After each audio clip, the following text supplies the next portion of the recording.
Morning বন্ধুরা, আজকে আমি মাংস রান্না করব।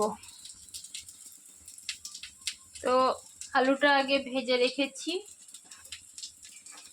এখন দিলাম তেজপাতা, তেলের উপরে গোটা গরম মশলা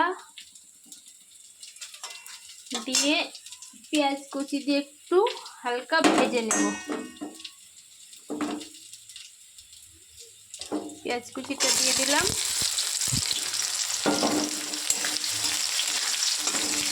আজকে সানডে, রবিবার, তো মাংস নিয়ে আসলাম।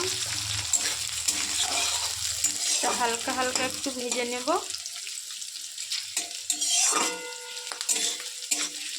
আজ তো রবিবার, ছুটির দিন। কার বাড়িতে কি কি রান্না হচ্ছে কমেন্টে জানাবেন।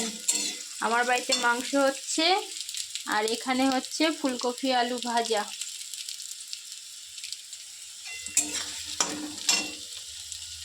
তো পেঁয়াজটা দেখেন হালকা হালকা করে লাল লাল ভাজা হয়ে গেছে, হালকা ব্রাউন কালার চলে এসছে। এর মধ্যে দিয়ে দিব বেটে রাখা মশলাগুলো, আদা, জিরা, লঙ্কা, রসুন, পেঁয়াজ, এটা একটু পেস্ট করে নিয়েছি। এটা দিয়ে একটু কষাবো ভালো করে।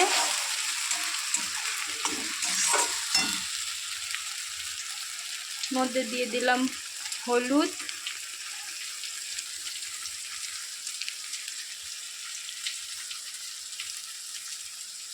মধ্যে দিয়ে দিলাম কাশ্মীরি লঙ্কার একটু গুঁড়ো, কালারটা যাতে একটু সুন্দর হয়।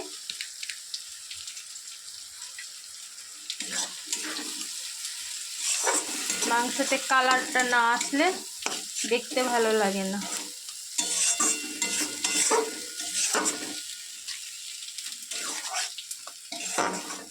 সে সুন্দর কালার আসছে।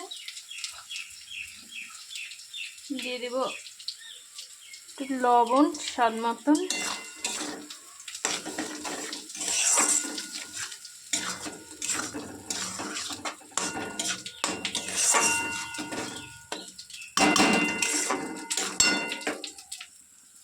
একটু ভালো করে কষা হয়ে গেলে মাংস দিয়ে দেব।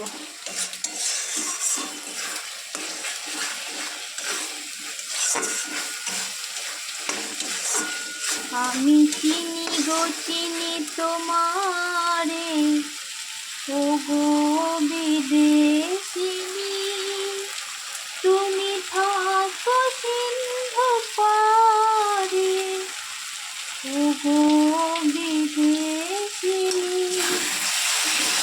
পাই না, একটু গান করার চেষ্টা করলাম।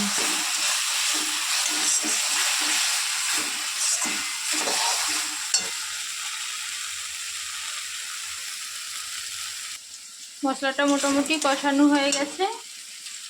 এর মধ্যে দিয়ে দেব মাংস। মাংসটা একটা দারুণ জিনিস আছে, দেখবেন। এই যে কে কে খান কমেন্টে জানাবেন, হ্যাঁ। কিন্তু আমার সোনা খেতে খুব ভালোবাসে। আমিও খাই না তা না, কিন্তু তার থেকে আমার সোনা খেতে খুবই ভালোবাসে, ওর জন্য বিশেষ করে আনা।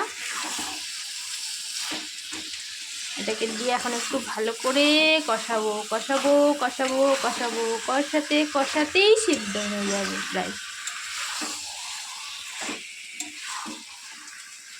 মোটামুটি টুকটাক অনেক কিছু বাটা বোটা রান্না বাড়া করি, দেখাবো মনে করি, কিন্তু মেন কথা হচ্ছে টাইম হয়ে পারে না। তা আজকে চিকেনটা করছি, ভাবলাম একটু আপনাদের সাথে শেয়ার করি।